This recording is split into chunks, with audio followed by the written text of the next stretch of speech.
ಜೀವ ಉಳಿಸಲು ಹೆಲ್ಮೆಟ್ ಕಡ್ಡಾಯ ಎಂಬ ಸಂದೇಶದೊಂದಿಗೆ ಚಿತ್ರದುರ್ಗ ಜಿಲ್ಲಾ ಪೊಲೀಸ್ ಇಲಾಖೆ ಕಟ್ಟುನಿಟ್ಟಿನ ಜಾಗೃತಿ ಅಭಿಯಾನ ಆರಂಭಿಸಿದೆ.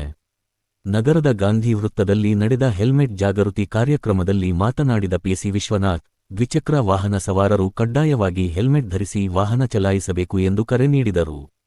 ಹೆಲ್ಮೆಟ್ ಧರಿಸದೆ ಸಂಚರಿಸುವ ವಾಹನಗಳನ್ನು ತಡೆದು ಹೊಸ ಹೆಲ್ಮೆಟ್ ಖರೀದಿಸಿದ ಬಳಿಕವೇ ವಾಹನವನ್ನು ಹಿಂತಿರುಗಿಸಲಾಗುವುದು. ಈ ಕ್ರಮ ದಂಡ ವಿಧಿಸಲು ಅಲ್ಲ, ನಿಮ್ಮ ಅಮೂಲ್ಯ ಜೀವವನ್ನು ರಕ್ಷಿಸಲು ಎಂದು ಅವರು ಸ್ಪಷ್ಟಪಡಿಸಿದರು. ನಿಮ್ಮ ಸುರಕ್ಷತೆ ನಿಮ್ಮ ಕುಟುಂಬದ ನೆಮ್ಮದಿ. ನಿಮ್ಮನ್ನು ನಂಬಿ ಕಾಯುತ್ತಿರುವ ಹೆಂಡತಿ, ಮಕ್ಕಳು ಹಾಗೂ ತಂದೆ ತಾಯಿಯ ಹಿತದೃಷ್ಟಿಯಿಂದ ಹೆಲ್ಮೆಟ್ ಧರಿಸುವ ಅಭ್ಯಾಸ ಬೆಳೆಸಿಕೊಳ್ಳಿ ಎಂದು ಮನವಿ ಮಾಡಿದರು. ಇದೇ ವೇಳೆ ಮಾತನಾಡಿದ ಪಿಎಸ್ಐ ಬಸವರಾಜ, ಗ್ರಾಮೀಣ ಪ್ರದೇಶಗಳಿಂದ ಪ್ರತಿದಿನ ಸಾವಿರಾರು ದ್ವಿಚಕ್ರ ವಾಹನಗಳು ನಗರಕ್ಕೆ ಬರುತ್ತಿವೆ. ಆದರೆ 0.90ಕ್ಕೂ ಹೆಚ್ಚು ಸವಾರರು ಹೆಲ್ಮೆಟ್ ಧರಿಸುವುದಿಲ್ಲ.